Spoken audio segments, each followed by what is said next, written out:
ದಿನವನ್ನ ಶ್ರೀಕೃಷ್ಣನ ದಿವ್ಯ ಸಂದೇಶದಿಂದ ಆರಂಭಿಸೋಣ. ಈ ಒಂದು ಭಗವದ್ಗೀತೆಯ ಶ್ಲೋಕ ನಿಮ್ಮ ಮನಸ್ಸಿಗೆ ಹೊಸ ಶಾಂತಿ ನೀಡಬಹುದು.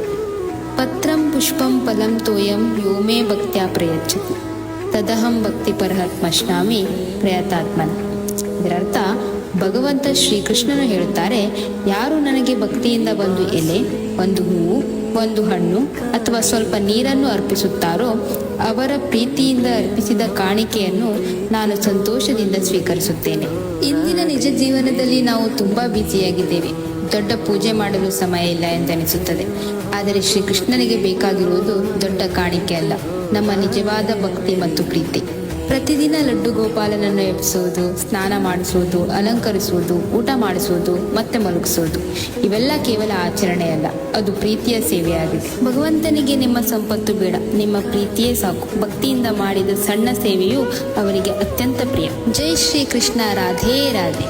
ಈ ಸಂದೇಶ ನಿಮಗೆ ಇಷ್ಟವಾದರೆ ಹರೇ ಕೃಷ್ಣ ಎಂದು ಕಮೆಂಟ್ ಮಾಡಿ.